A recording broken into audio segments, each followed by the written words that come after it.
नमस्कार, मैं ज्योति पांडे स्वागत करती हूँ आप सभी का लाइव टीवी समाचार लोकतंत्र की आवाज में, जिसमें हम आपको दिखाते हैं हर क्षेत्र की जुड़ी कुछ महत्वपूर्ण खबरें। तो चलिए शुरुआत करते हैं कुछ खास खबरों से। वाराणसी ट्रेवल्स पर लगा ताला तो मधुमक्खियों ने दिया निवाला। कोरोना वायरस संक्रमण की वजह से ट्रेवल्स एजेंसी ऑफिस लग गया। शिवपुर नारायणपुर निवासी टूर ऑपरेटर प्रवीण सिंह ने सोचा कि यह समय जल्द ही बीत जाएगा, लेकिन देखते ही देखते 3 माह में कमाई ठप पड़ने के कारण 4 गाड़ियां बेचनी पड़ गई। स्टाफ के वेतन का भार बढ़ रहा था। विषम परिस्थितियों में पत्नी प्रियंका सिंह और पिता उदय नारायण सिंह मार्गदर्शक के रूप में सामने आए। मधुमक्खी पालन की सलाह दी। पिता व पत्नी के सुझाव पर विचार करते हुए खादी व ग्रामोद्योग में संपर्क किया। वहां पर उन्होंने 1 सप्ताह का प्रशिक्षण दिया गया। फिर खादी से ही अनुदान पर मधुमक्खियों का बॉक्स खरीद काम शुरू किया गया। कम लागत में महज 5 महीने में ही कमाए 1 लाख। प्रवीण ने गत जुलाई में प्रशिक्षण लेकर काम शुरू किया।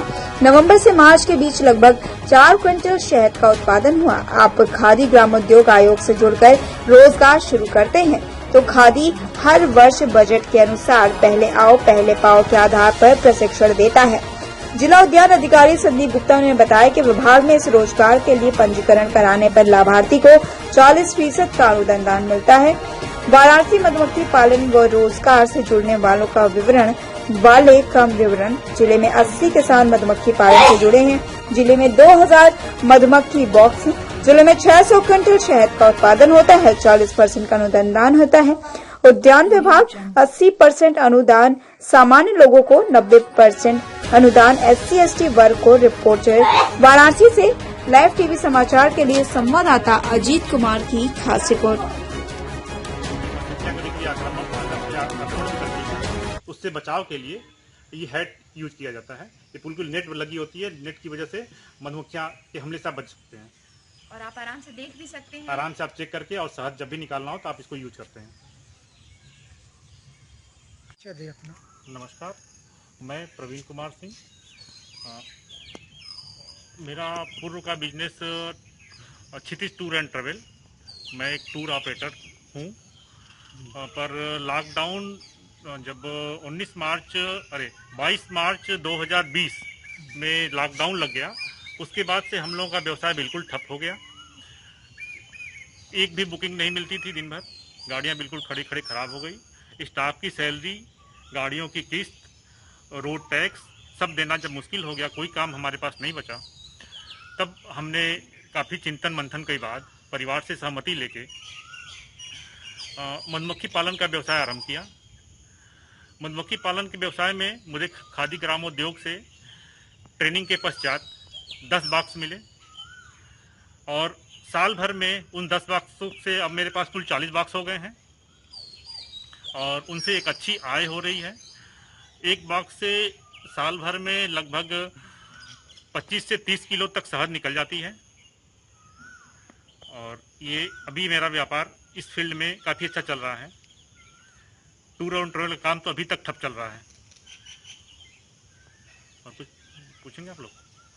ये जनता मतलब इस कोरोना काल में काफ़ी जनता मतलब अपने बिजनेस से तमाम चीज़ें हो रही, तो क्या आप जो टूर से मधुमक्खी पालन का जो बिजनेस चालू किए हैं, तो आपको इसमें क्या मतलब फ़ायदा या क्या नुकसान, या और जनता को समाज को क्या आप सकारात्मक संदेश देना चाहेंगे?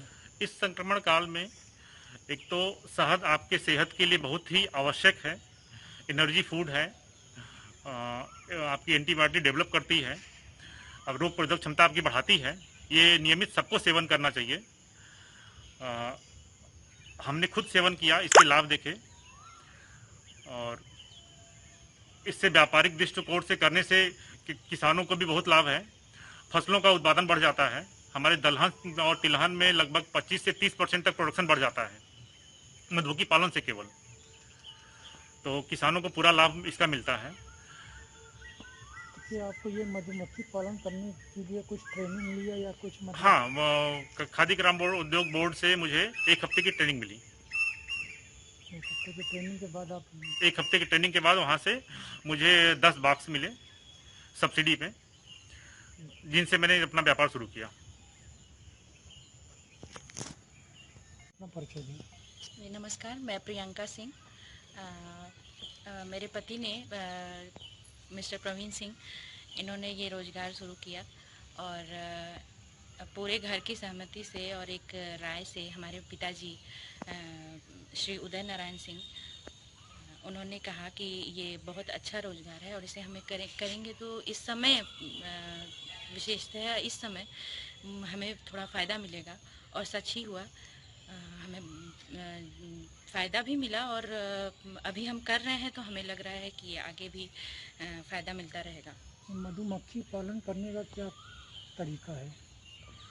तरीका है कि ये हमें ट्रेनिंग के दौरान बताया गया था कि प्रत्येक बॉक्स में बाकी तो श्रमिक होते हैं और एक रानी होती है। रानी अगर 1 से 2 हो गई तो बाकी के जो श्रमिक हैं वो भाग जाते हैं, या वो दोनों रानियां एक दूसरे से मतलब लड़ाई करती हैं और वो ख़त्म हो जाती हैं। तो ये बार बार चेक करना पड़ता है, हफ्ते में इसको चेक करना पड़ता है कि 2 रानी तो नहीं होगी। अगर 2 रानी होती हैं तो बॉक्स उनको अलग बॉक्स में शिफ्ट कर दिया जाता है। एक बॉक्स में सिर्फ एक ही रानी रहती है। तो मतलब कितने दिन में लगभग से शहद ये तैयार हो जाते हैं? 15 से, वो मौसम पे है, अगर अच्छा उनको अच्छे भोजन मिले तो 15 दिन में तैयार हो जाती हैं। 15 दिन में लगभग कितने तैयार हो जाते हैं? पिछले साल का हम लोगों का 1 साल का एक्सपीरियंस है और पिछले साल से अभी तक में हमने सबसे अच्छा प्रोडक्शन 15 दिन में 30 किलो तक निकाला था, और ठंड के मौसम में। अभी बारिश में क्या होता है कि ये बाहर नहीं जा पाते, बारिश में इनके पंख गीले होते हैं और फिर वो नीचे गिर के वो मर जाते हैं, इसलिए वो बाहर निकलते ही नहीं है। तो क्या होता है कि तब प्रोडक्शन घट जाता है, तब वो नहीं बना पाती हैं, या फिर बनाती हैं तो उसी शहद से अपना पेट भरती हैं, क्योंकि श्रमिक बाहर नहीं जा पाते। खुद सेवन करती हैं? हाँ, ये खुद सेवन करती हैं, अपने शहद बनाती हैं, ये खुद ही के लिए अपना भोजन तैयार करती हैं। हमारे साथ फिलहाल खबरों में इतना ही। आगे खबरों का सिलसिला लगातार जारी है, तो देखते रहें लाइव टीवी समाचार, लोकतंत्र की आवाज। फिलहाल के लिए मुझे दीजिए इजाजत। नमस्कार।